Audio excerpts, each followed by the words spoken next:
Hello, my name is Richard, though most people just call me Rick.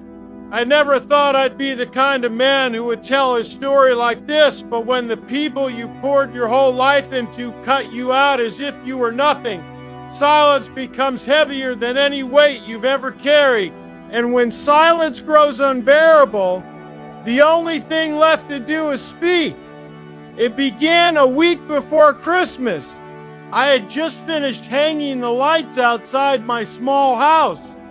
They weren't new or bright like the ones you see on television commercials, but they carried years of memories. Inside, the tree stood in the corner of my living room, decorated with pieces I had saved across decades of family Christmases. The wooden train my son Daniel carved in middle school, the glittery snowflake my daughter made with popsicle sticks, and the silver star my wife insisted should always go on top. Each piece was a reminder that once upon a time, we had been a family whole, warm and bound together by love. Then the call came. Daniel's number lit up on my phone. His voice was sharp, too steady, too rehearsed, like he had practiced the words before saying them. He didn't even pause to ask how I was. He went straight to it. Dad, I think it's better if you don't come for Christmas this year. We want peace. You're not welcome.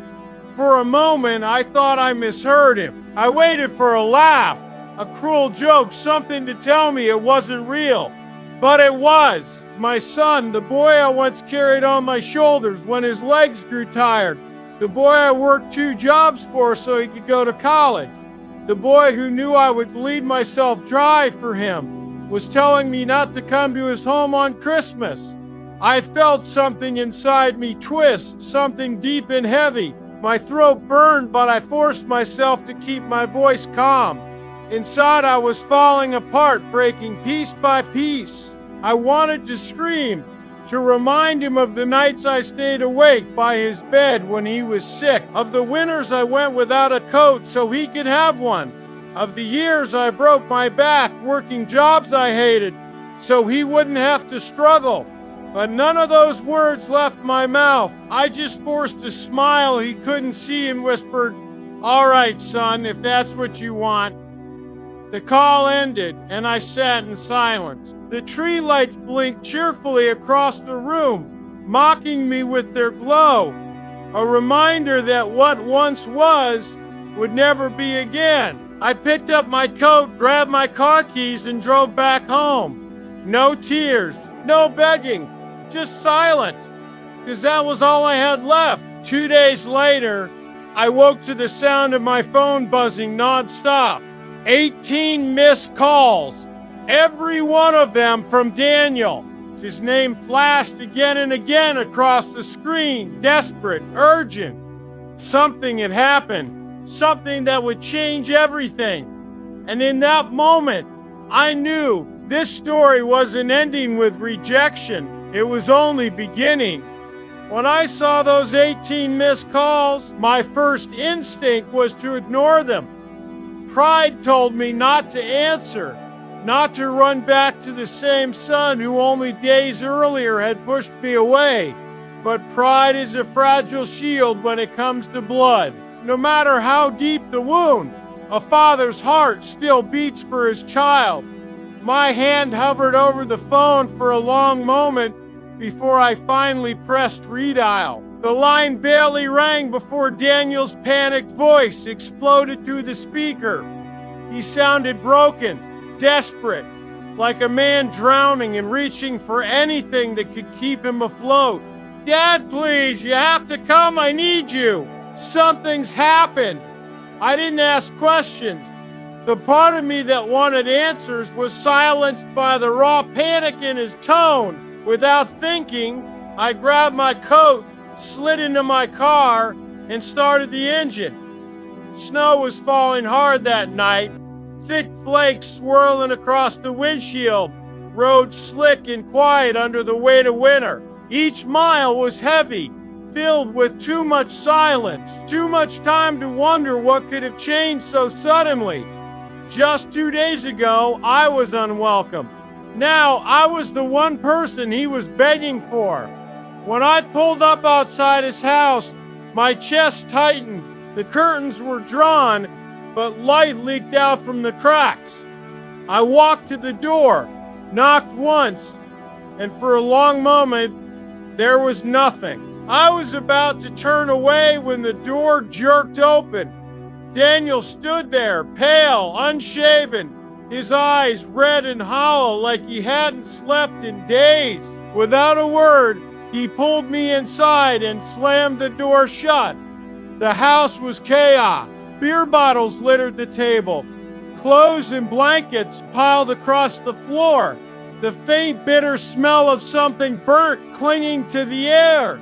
Daniel paced the room like a man ready to come apart at the seams. His hands shook when he ran them through his hair. His voice cracked when he finally spoke. "Dad, I messed up. I messed up bad." I waited, my heart pounding, bracing myself for the words that followed. Then he stopped pacing, turned toward me, and his eyes filled with tears. "She's gone," he whispered, Dot. At first I didn't understand. "Who's gone?" I asked, my voice low. "Dot, Claire," he choked out. "My wife, she left me. She took everything. She's not coming back." He collapsed into a chair then, head in his hands, body shaking with sobs that sounded too raw, too jagged to come from a grown man. For years he had seen me as unnecessary, someone to cast aside. Yet now, in his moment of ruin, I was the first name he called. A part of me wanted to put my hand on his shoulder to remind him he wasn't alone. But another part of me, the part that still ached from his rejection, the part that remembered the sting of his words, felt something darker stir inside Dot. And that was the first moment I wondered if this pain could finally turn into something else. Something sharp. Something that looked a lot like revenge. Daniel sat hunched forward, his face buried in his hands, sobs racking through his chest, like he had finally hit the bottom of a pit he'd been sliding into for years. I stood there in silence, watching him unravel, feeling the sharp pull of two voices inside me. One told me to kneel down, to hold my son, to remind him that no matter how much pain he caused me, I was still his father. The other voice, the darker one, reminded me of the sting of his words, "You're not welcome," and how easily he had discarded me from his life. I let that thought simmer, feeding me with a cold steadiness as I finally asked, "Why did she leave?" He lifted his head slowly, his eyes bloodshot, his lips trembling. "She found out," he said, barely audible. I frowned, not understanding. He leaned back, dragging both hands through his hair, then blurted, "About the money, Dad, about the debts, about the lies." His words came out in broken pieces, but the message was clear. My son, the man who had turned me away from his home, had built his life on secrets, and now the woman he loved had torn it all apart. For a long while, I said nothing. He rambled on about the credit cards, about the gambling, about how he thought he could hide it from her forever. He thought she would never leave because she loved him. But when Claire discovered how deep the lies went, she packed her bags and walked out. She said she was done living with a stranger, Daniel whispered, his voice hoarse. She said I was weak, that I wasn't the man she thought I was. His words hit me like shards of glass. I remembered the years I had struggled, the sacrifices I made, the way I never allowed myself to falter in front of my children, because I wanted them to believe their father was strong, reliable, unshakable. And now my son was crumbling in front of me, confessing sins that had destroyed the life he built. I should have felt pity. I should have reached for him. But instead, a wave of something else washed over me. power. For the first time in years, he needed me, not just as a father, but as the one person who might save him from complete ruin. And I realized I had a choice. I could use this moment to mend what was broken between us, or I could use it to make him feel the sharp edge of rejection, the same way he had made me feel. Doc, he looked at me then, his eyes bleeding, raw desperation painted across his face. Dad, you have to... I don't know what to do, and in that moment, I didn't answer him. I just let the silence hang heavy in the room. A silence that made him squirm. A silence that reminded him of the emptiness he had left me in. I could see the fear in his eyes growing with every second. I didn't speak. And for the first time, it was him waiting for me. The silence stretched between us like a rope pulled taut, ready to snap at any second. Daniel's eyes searched my face, desperate for something comfort, forgiveness, a promise that I'd fix everything like I used to when he was a boy. But I didn't move. I didn't speak. I wanted him to feel the weight of waiting, the way I had felt when he told me I was no longer welcome. Back then, his words had carved me open, left me bleeding in silence. Now, he was the one drowning in it. Finally, when his hands began to shake against his knees, I said slowly, "You want me to help you? After everything?" His lips parted, but no words came. I watched the shame creep across his face. He couldn't look me in the eyes, so he dropped his gaze to the floor. "I'm sorry, Dad," he whispered, his voice so soft it was almost swallowed by the quiet. I should have never said what I said. I was wrong. I was angry. His voice cracked and he buried his face in his hands again. For years I had imagined hearing those words. I had wanted an apology, some recognition of how much I gave and how little I received. But now, standing there, watching him unravel, the apology didn't heal me. It didn't feel like justice. It felt too late, too small, like a man trying to patch a hole in a sinking ship with scraps of cloth. And maybe that's when the darker thought finally took root, firm and unshakable. Maybe this wasn't just a chance to be needed again. Maybe this was the chance to make him understand pain in the same way he had made me understand it. I sat down across from him, leaning forward, my voice calm, almost fatherly. "Daniel, when you told me I wasn't welcome, do you know what that did to me?" He looked up, his face pale, his eyes wide, but he didn't answer. "It killed something inside me," I continued. "Do you know what it's like to be told by your own son that your presence ruins the peace?" He shook his head, tears dripping down his cheeks. For the first time that night, I let myself smile. Not a warm smile, but the cold kind that slips out when you know the balance of power has shifted. "Now you know how it feels to be unwanted," I said. The words landed like a slap. He blinked hard, his lips trembling, his breath coming unevenly. For a moment, he looked like he might collapse completely. "Dad, please," he stammered, his voice breaking into panic. "I can't do this without you. You're all I have left." I leaned back in my chair, folding my arms across my chest, letting his desperation hang in the air. I waited years to hear him admit those words. And while a part of me still longed to comfort him, another part of me savored the moment, knowing that from here on, I held all the strings. Daniel's words echoed in my head. "You're all I have left."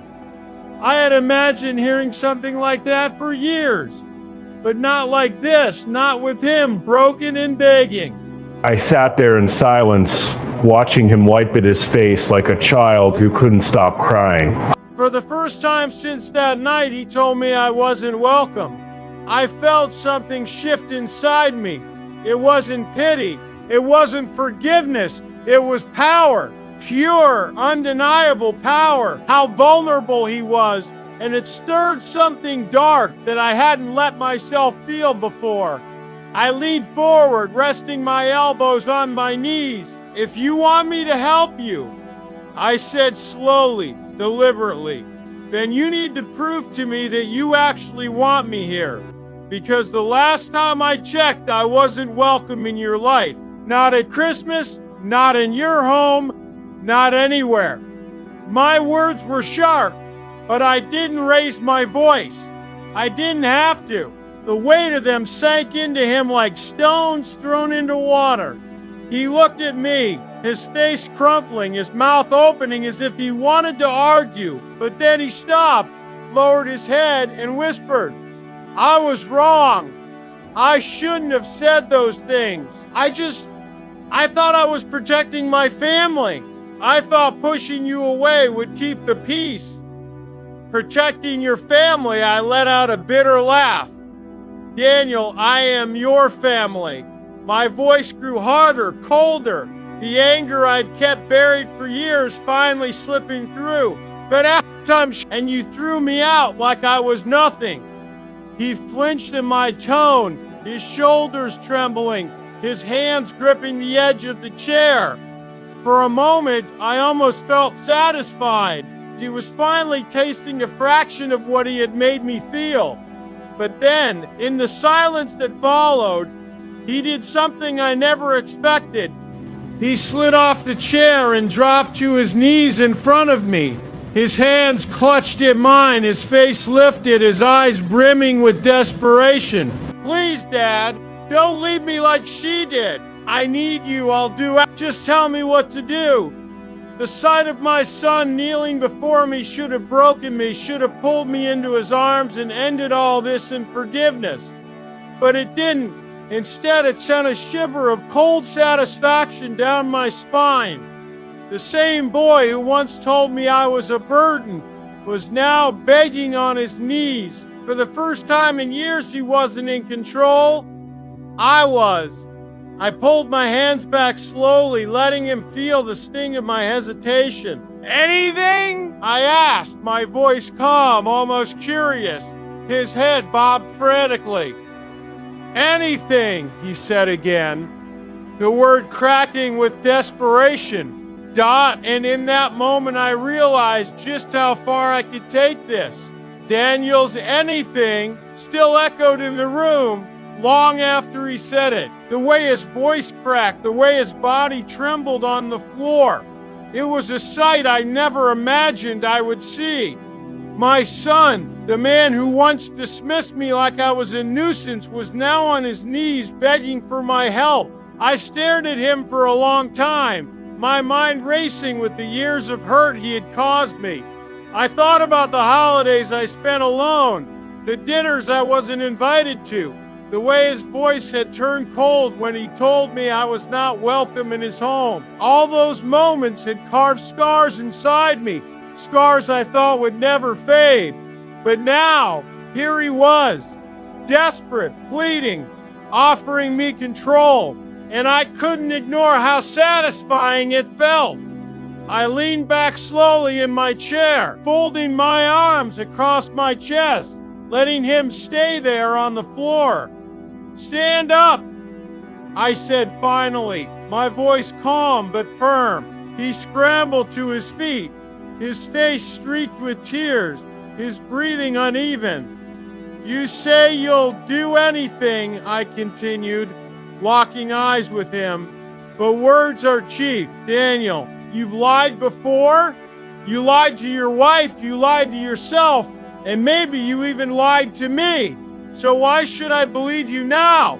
His lips trembled as he tried to speak. "Because I don't have anyone else," he said quickly, the words spilling out like a confession. "You're all I have left, Dad. Claire's gone.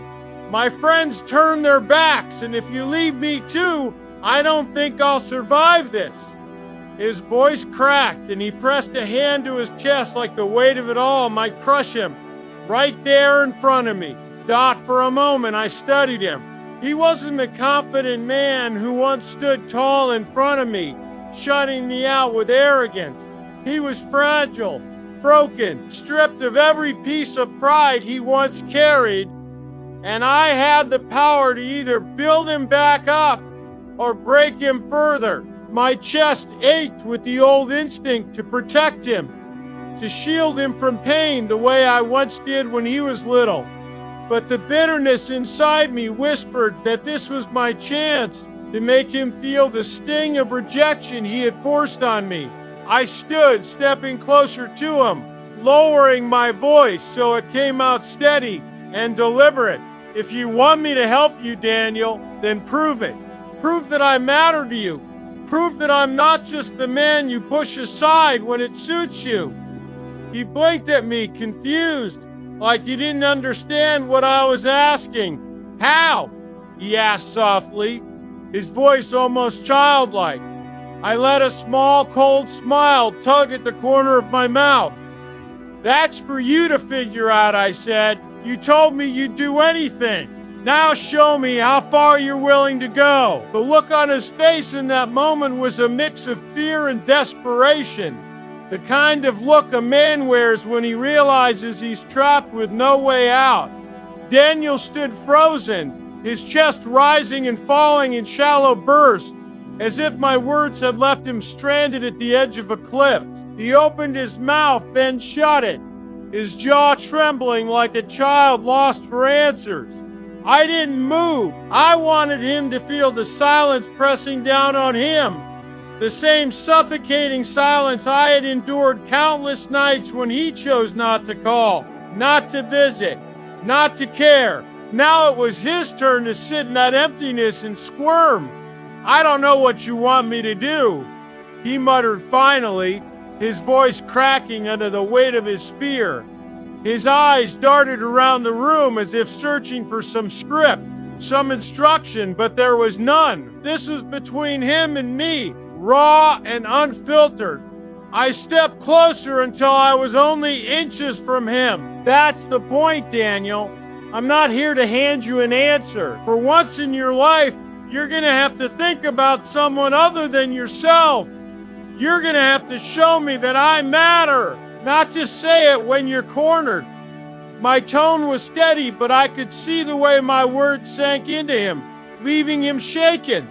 Dottie swallowed hard, then looked at me with a wild kind of desperation. Tell me how to fix this. Please, tell me what to do. I'll do it. I swear I'll do anything. His hands trembled as he reached out, but I didn't take them. I just let him hover there, begging for contact, for direction, for forgiveness I wasn't ready to give. Fixing this isn't about me telling you what to do, I said quietly. It's about you facing what you've done, the lies, the betrayal, the way you threw me aside like I was nothing. You want me to believe you've changed? Then prove it. Prove it in a way that leaves no doubt. His face crumpled, and for a brief second, I thought he might collapse again. But then, something in his expression shifted, like a man realizing he was about to gamble everything on one desperate move. He straightened a little, wiping at his face with the back of his hand, his jaw tightening with a fragile kind of determination. I'll make it right, he said, almost to himself. I'll do whatever it takes to make you believe me. If it costs me my pride, my career, even my last dollar, I'll do it. His words tumbled out fast, reckless, like he was afraid if he stopped speaking, he'd lose his nerve. I studied him, watching the raw edges of his resolve harden, and for the first time in years, I saw Daniel without the armor of arrogance. He was stripped bare, trembling but willing, desperate but dangerous in the lengths he might go. Dot. And in that moment, I realized I had opened a door I couldn't close. Whatever he decided to do next, it was going to change everything. The next morning, Daniel didn't speak a word. He barely ate, barely moved, his eyes hollow and darting like a man walking on a tightrope over a canyon. I watched him from the kitchen as I poured my coffee, noticing every twitch, every hesitation. The house was heavy with tension, each tick of the clock louder than the last. It was clear he was thinking, calculating, trying to figure out exactly what I wanted, what would finally prove that he had changed. The problem was, I didn't tell him. That was the point. This was no longer about forgiveness or comfort. This was about making him face the weight of his own desperation. Dad, by mid-afternoon, he approached me quietly, his hands shoved deep into the pockets of his jeans. I didn't look up from the papers I was sorting. He waited, and when I finally glanced at him, he held a small envelope. His hands trembled as he extended it toward me. Dad, I think this is a start, he said, his voice barely audible, shaking with uncertainty and fear. I took the envelope slowly, feeling the weight of it in my hand. I didn't open it immediately. Instead, I studied him. His jaw was tight, his eyes wide, and I could see the anxiety bubbling beneath his skin. He was waiting for judgment, and I could feel how much he feared it. Finally, I opened the envelope. Inside was a bundle of receipts, bills, and bank statements, all meticulously organized. Daniel had spent hours, maybe days, cataloging every debt, every payment, every mistake he had made. There were notes, scribbled apologies, calculations, and confessions. He had put himself bare on paper, exposing every weakness, every secret, every lie that had cost him Claire. I sat back and let the reality settle. This was the first real step he had taken, but it was also a challenge. The look on his face told me he expected relief, redemption, maybe even praise. He didn't get it. I placed the envelope on the table and leaned back in my chair, folding my arms. This is a start, I said slowly, deliberately, but it's just the beginning. His face fell slightly, his hope faltering like a candle in the wind.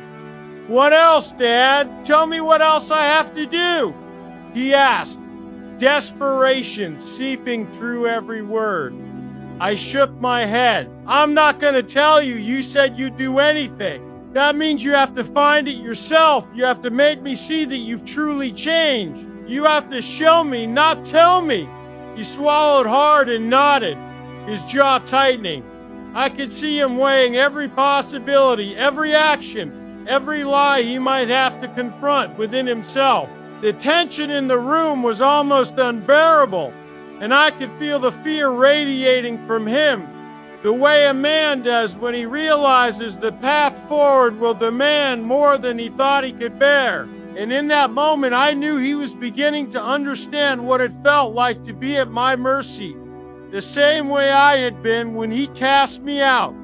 Dot, he straightened, squared his shoulders, and whispered, almost to himself, "Then I'll do it, whatever it takes." That night, I didn't sleep. I could hear Daniel pacing in his room, his footsteps slow and heavy like a man rehearsing something dangerous. Every so often, the floorboards creaked as he stopped, and the house would go still. Then the pacing would start again. The air felt charged, almost electric, like the moments before a thunderstorm. I lay awake staring at the ceiling, wondering just how far my son would go to prove himself, and whether I was ready for the consequences of pushing him this far.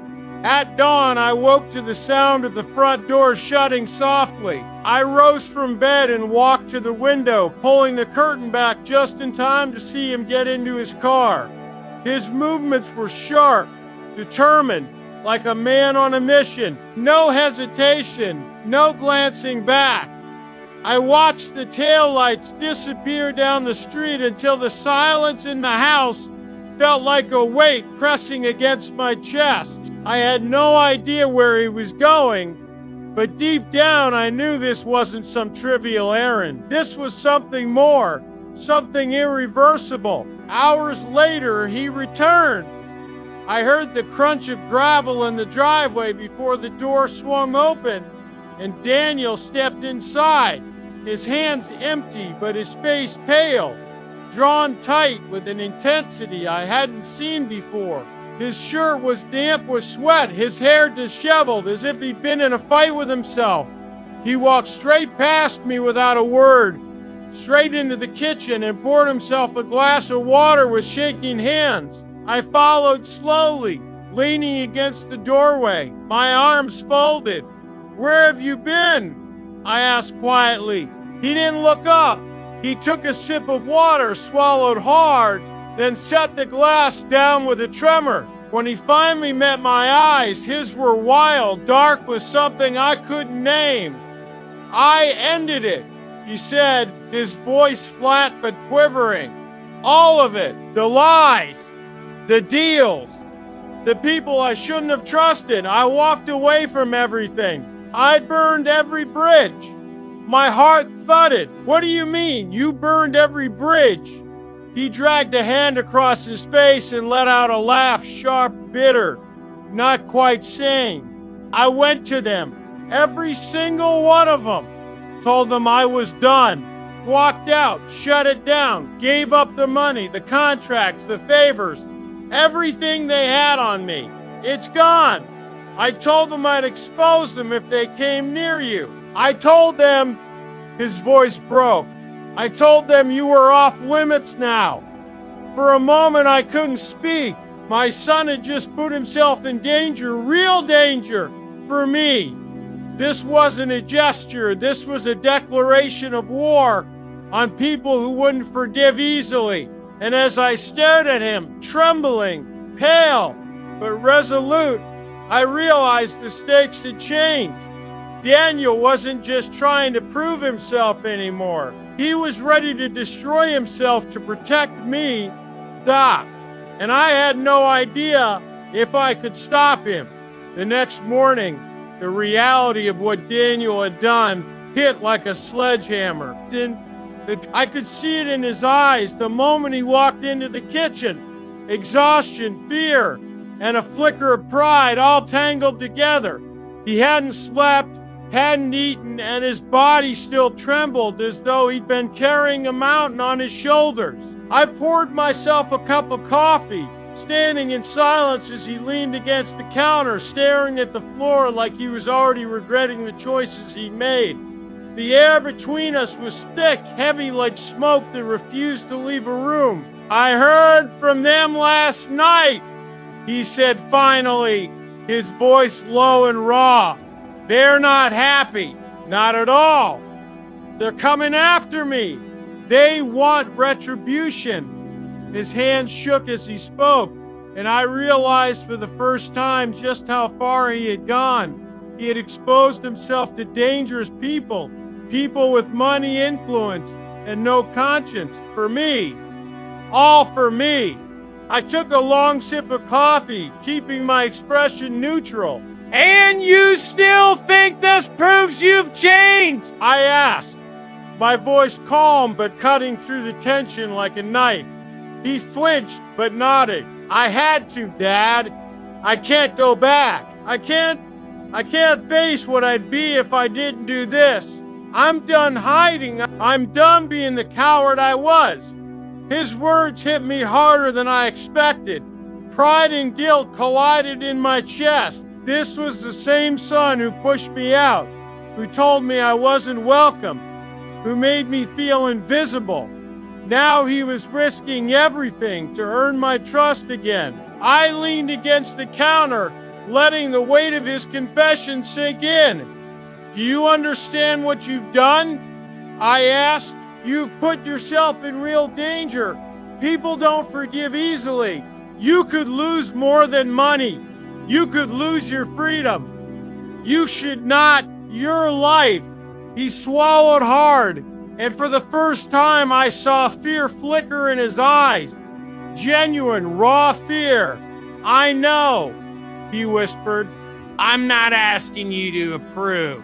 I'm not asking for praise. I'm asking for a chance to prove that I can be the man you need me to be, that I can be the son you never had before. I'll face whatever comes. I'll take the blows, Al. I'll do whatever it takes." I studied him, taking in every line on his face, every tremor in his hands, the desperate weight of his gaze. I realized then that this was more than a test of loyalty or love. This was the moment where I could shape him, mold him, push him to the edge, and see if he survived. And the darker part of me, the part that had nursed the pain of rejection for years, whispered that now I finally had control. I didn't respond immediately. I just watched as he stood there waiting, trembling. And for the first time, I allowed myself to see the full scope of what he was capable of. The desperation, the courage, the recklessness. It was intoxicating in a way I hadn't anticipated. And I knew deep down that from here on, nothing would ever be the same. By mid-afternoon, the first signs of trouble arrived. My phone buzzed with messages I wasn't expecting. Emails marked urgent calls I let go to voicemail because I didn't want to reveal my hand too early. Daniel paced the living room, biting at his nails, his eyes darting to every sound outside the window. He knew the storm he had unleashed wasn't just figurative. He had crossed lines, angered people who didn't forgive easily. And now he was realizing that the weight of his choices was crashing down on him. I watched him, a mixture of concern and a quiet, calculating thrill running through me. The first knock at the door came sharp, loud, and insistent. Daniel jumped like a man who had been waiting for it all along. I didn't move, letting him face the sound, letting him feel that twinge of fear I knew had to be gnawing at him. He took a deep breath and opened the door to find nothing but a single envelope on the porch. No one there, no voices, just the envelope, heavy and ominous. He picked it up with shaking hands and tore it open. Inside were photographs, proof that people had been watching him, following him, tracing every move. Messages printed on paper warned him to stop meddling, to step away from matters that didn't concern him. It was a clear, terrifying statement. He turned to me, pale as the walls around him, his voice a whisper. "Dad, they know." He looked like a man seeing the consequences of his own recklessness for the first time, a man realizing that bravery and desperation weren't always enough. I didn't answer him immediately.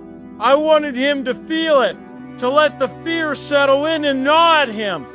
This was the same fear I had felt when he had pushed me away, when my presence in his life had been deemed inconvenient or unwelcome. Now he was tasting it, raw and unfiltered. I finally spoke, my voice calm, steady, cutting through the tension. "Do you understand what you've done, Daniel? This isn't a game. You've put yourself in the crosshairs of people who don't forgive. But after all, you've risked everything to prove a point to me." His jaw tightened, his hands trembling. "I know," he whispered. I can handle it. I'll do whatever it takes." I leaned back, folding my arms, letting him stew in the realization of what he had set in motion. And yet, I couldn't deny, a dark thrill ran through me. He had stepped into chaos, and now the measure of his courage, his desperation, his love, or perhaps his obsession with my approval, would be laid bare. He wasn't just proving himself to me anymore. He was facing consequences that could destroy him completely. And I would be there, watching, guiding, deciding how far he could go. Doc, for the first time in my life, I felt that power fully. The control wasn't cruel. It was necessary. And as I watched my son, trembling, determined, and terrified, I realized that the next moves he made would define everything. By evening, the tension in the house was nearly unbearable. Daniel had stopped pacing, but the tremor in his hands and the tight set of his jaw told me everything I needed to know. He was exhausted, mentally and physically, and yet he refused to rest. The envelope on the counter, filled with warnings and photographs, sat between us like a threat neither of us could ignore. I watched him, silent, letting the weight of the moment press down on him. This was the culmination of every desperate act he had taken since he sought my approval. The point where courage and recklessness collided, and he had no idea if he would survive the fallout. He finally spoke, voice low and ragged. "Dad, they want me to meet them! Alone, tonight." I felt a chill run down my spine, and I could see it reflected in his eyes. Fear, panic, and a strange sort of resolve all tangled together. He had a choice: run, hide, or confront the threat head on. I didn't intervene. I didn't offer advice.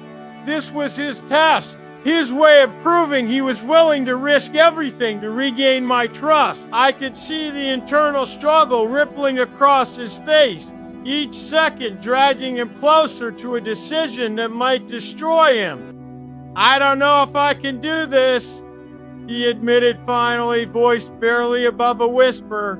But even as he said it, there was fire in his eyes, a stubborn, dangerous determination. I have to face them. For us.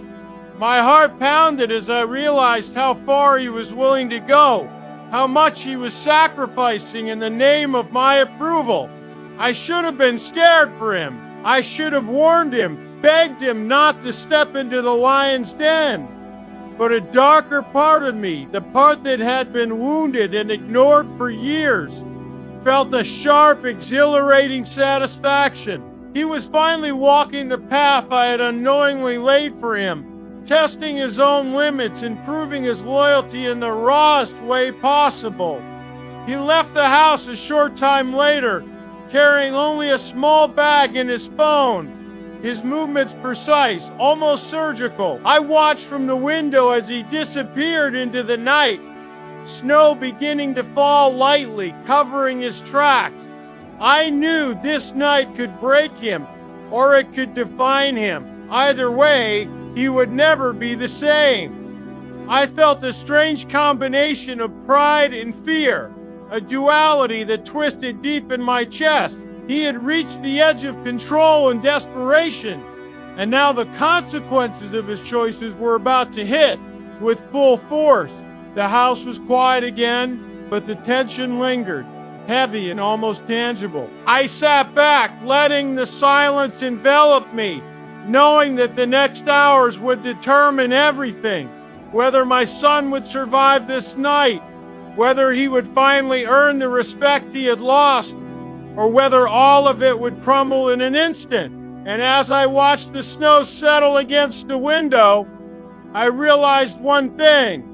Once Daniel stepped into the storm, there was no turning back. Night had fully claimed the streets by the time Daniel reached the meeting point. The city was quiet, almost eerily so, the kind of quiet that pressed against your ears and made every step sound like thunder. He walked slowly, deliberately, each movement betraying the tension, coiling tight inside him. I stayed back, hidden, watching from a distance, my heart racing as I imagined the confrontation about to unfold. This was the moment that would reveal whether he was truly ready to face the consequences of his choices or whether his desperation would crumble under pressure. Every instinct in me told me to intervene, to pull him back, but I didn't. This was his proving ground, and he had chosen to walk into it alone. Thought as he reached the shadowed alley, the first of them appeared. Two men, tall, imposing, their expressions unreadable, but their intentions clear. Daniel's hand tightened around the small bag he carried, knuckles whitening, but he didn't flinch or back away. I could see the fear in his eyes, but alongside it was something sharper, harder resolve. He had reached the edge, and even though his body screamed to turn and run, his mind had made a choice. He had committed to this moment, and he would face it head on. One of the men stepped closer, voice low, threatening. You brought yourself here. Do you understand what that means? Daniel didn't answer immediately. He squared his shoulders, lifted his chin, and met their gaze. I understand, he said evenly, though his voice trembled slightly. I'm done running. I'm here because I have to be. Not for you, not for them, for my father and for me. There was a pause, a long, dangerous silence as the men studied him, weighing his words against the vulnerability in his stance.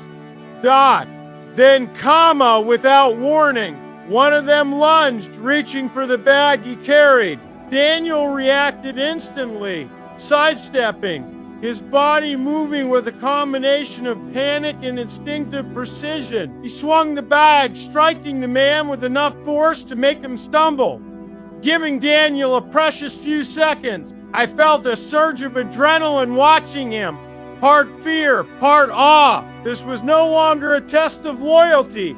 This was survival. And he was fighting it, raw and unfiltered, without hesitation. I could see it all unfolding, every movement calculated yet fueled by desperation. Daniel's breathing was ragged, his heart racing, but there was fire in his eyes now, the kind of fire that only comes when a man faces the abyss and refuses to step back. Every strike, every dodge, every calculated risk screamed that he had changed, or at least that he was determined to prove that he had. Dot, as the confrontation continued, I realized something profound. This night wasn't just about danger or proving loyalty. It was about transformation. My son had been pushed to the edge, broken down, and forced to confront fear and consequence in a way he never had before. And in that crucible, he was emerging, raw, unflinching, and alive.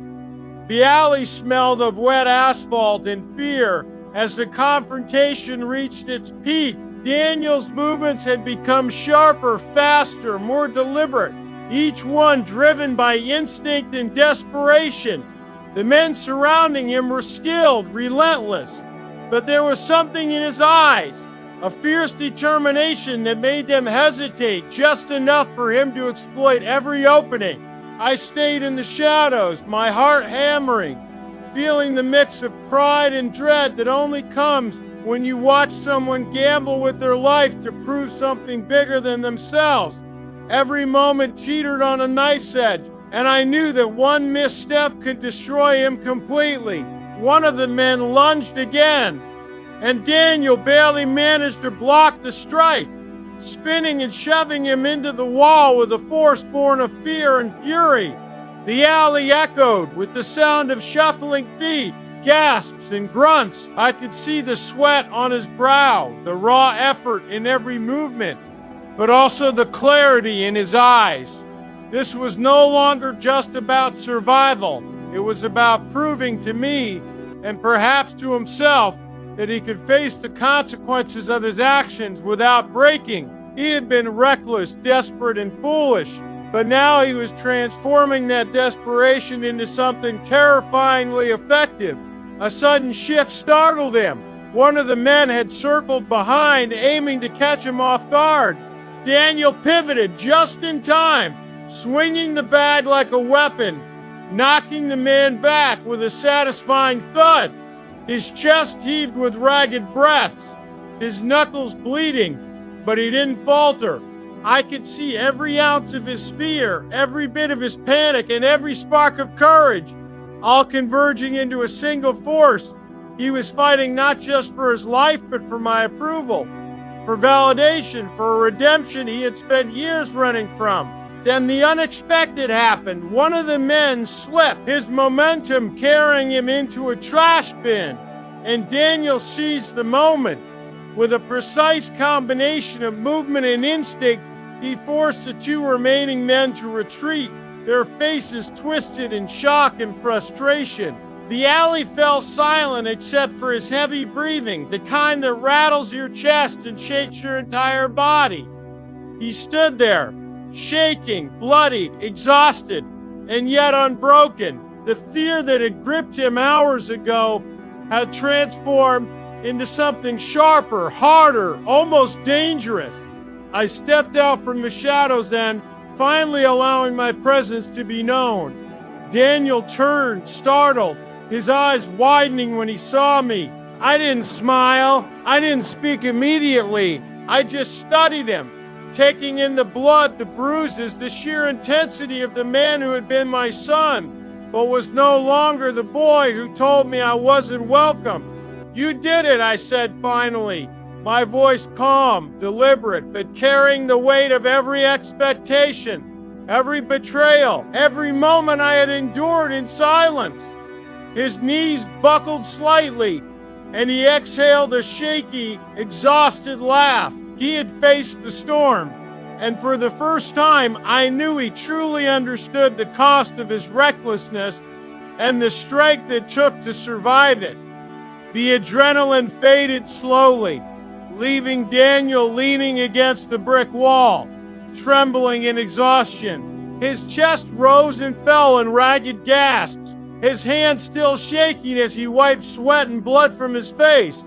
The street was quiet again, almost unnaturally so, and the weight of everything he had done, the danger he had faced, the choices he had made, the risk of losing everything, began to settle on him like a suffocating blanket. I stayed a few steps away, letting him feel it fully, letting him sit in the aftermath of his own recklessness and courage. You did what you had to do, I said finally, my voice steady, almost gentle, though the edge of authority remained. He looked at me, his eyes wide, filled with disbelief, relief and lingering. I can't believe I made it out, he whispered, almost to himself. I could see the pride flicker in him, but also the weight of realization, the understanding that survival had come at a cost, and that nothing could ever truly erase the consequences of his actions. He sank to the ground then, pressing his hands to his face, as if the gravity of the night were too much to bear. Dad, I didn't think I could do it, he admitted, voice cracking. I thought I'd fail. I thought I don't know, die. His honesty hit me like a physical blow, because it reminded me of the boy who had once looked to me for protection, for guidance, for a sense of safety he could no longer find. And now he had faced real danger alone, risking everything just to prove that he could be more than the mistakes of his past. I walked over and crouched in front of him, keeping my distance, but letting him know I was there. You did more than survive, I said. You faced your fear. You confronted what you thought you couldn't handle. And you lived. That's what matters. He looked up at me then, tears streaking his face, exhaustion making him fragile. But there was a spark in his eyes that hadn't been there before. A fierce, raw resilience that only comes from facing a storm and refusing to break. For a long moment, we just sat in silence, the night stretching around us like a witness to everything that had happened.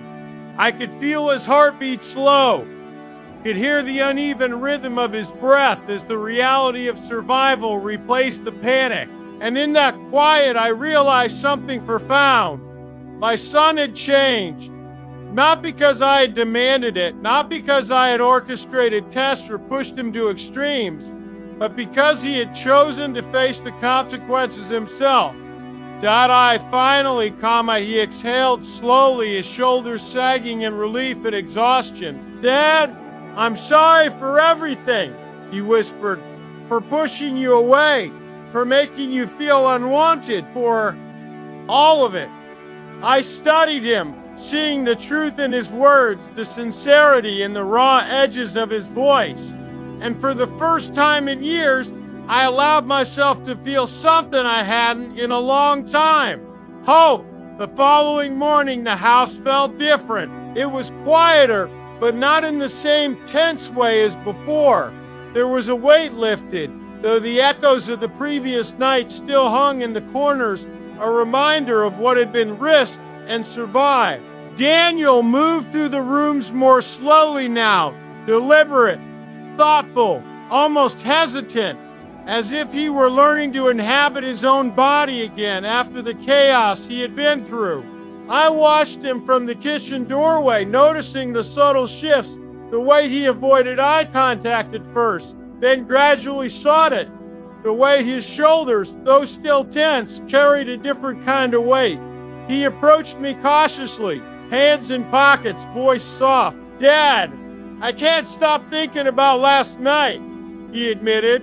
"About everything I risked. I don't know if I was brave or foolish or both." I studied him, reading the exhaustion, the relief, the lingering fear, and I realized that he was finally beginning to process the full scope of his actions. This was the first step toward understanding not just what he had done, but why it had mattered and what it had cost him. I didn't respond immediately. Instead, I let him speak, letting the words tumble out, raw and unfiltered, like a confession and a release all at once. "I thought I had to prove myself to you," he continued, "that my words weren't enough, that I had to show that I could do more than apologize, that I could survive it. And I did, Dad. I did it. But it cost me. It cost me more than I expected." His voice trembled, his eyes glistening with the unspent weight of last night's terror. I finally stepped closer, placing a hand lightly on his shoulder. "It wasn't about proving yourself to me," I said gently, my tone firm but not cold. "It was about realizing who you are when the world pushes you to your limits. You've been through something that would break most people, Daniel, and you're still standing. That alone says more than any words ever could." He looked at me, searching my face for judgment, for approval, for reassurance, and I could see the relief wash over him, mingled with the lingering tension of what he had survived. We sat together for a long while in silence, the kind of quiet that isn't empty but heavy with understanding, with recognition of the trials endured and the bonds tested and strengthened. I realized then that the revenge, the tension, the control had never been about cruelty. It had been about survival, resilience, and forcing my son to see the weight of choices and the power of accountability. He had stepped into chaos and emerged changed, and in doing so, he had given me something I hadn't realized I needed: trust and recognition, earned the hard way. Thought as I looked at him, I felt the last traces of the cold bitterness of the past begin to fade. For the first time in years, we were on the same side, not just father and son, but survivors of a storm only we had fully understood. The days that followed were strange, almost surreal. Daniel moved through the house with a cautious kind of calm, as if testing the ground beneath him, seeing if the foundation of trust we were rebuilding would hold. He didn't speak much at first, just handled small chores, made coffee, straightened the living room tiny acts that seemed insignificant, but carried the weight of a man learning to inhabit responsibility again. I watched him quietly, observing the subtle changes, the steadier set of his shoulders, the measured way he met my gaze, the way he seemed to think twice before acting impulsively. The storm of the past week had passed, but the residue lingered like smoke clinging stubbornly to walls. One afternoon, he approached me with a hesitant smile, holding a small, worn notebook. "I've been writing," he said softly, almost shyly, "trying to sort through everything. My mistakes, my choices, the way I hurt people, and the way I want to move forward." I took the notebook from him, thumbing through pages filled with his handwriting, raw thoughts, confessions, and plans for change. The words revealed more than remorse. They revealed insight, determination, and a willingness to face the consequences he had once run from. I felt a swell of cautious pride, tempered by the knowledge of how fragile the trust between us still was. He hesitated, glancing at me as if seeking permission to speak. "Dad, I want to rebuild, he said finally, not just with you, but with everyone I've hurt. I want to be someone I can respect, someone you can respect, but I don't know if it's possible, not entirely. I studied him, noting the sincerity in his eyes, the vulnerability in his posture, the shadow of fear still lurking behind the courage he displayed. It won't be easy, I said quietly. Nothing worth fixing ever is. But the fact that you want it, that you're willing to face it, that's what matters. There was a long silence filled with the subtle hum of life moving forward, yet heavy with the weight of all that had occurred. And then he looked up at me, a flicker of something darker crossing his face, almost like a shadow in sunlight. Dad, he said carefully, there's one thing I haven't told you yet. Something I did while I was out there, while I was facing them. His voice trailed off, and the tension in the room thickened immediately. I felt my pulse quicken, a cold edge of anticipation slicing through the calm we'd been building. What did you do? I asked, steady but alert, sensing that the final test, the one I hadn't expected, was about to reveal itself. Daddy swallowed hard, his eyes flicking away for a moment before meeting mine again, resolute but uncertain. I made a choice, he said quietly. But I did it to protect you, to protect us, and now we'll see if it was the right one. I leaned back slowly, heart hammering, realizing that the story wasn't over. The storm had passed, but its final wave was about to hit, and whatever came next would decide everything between us.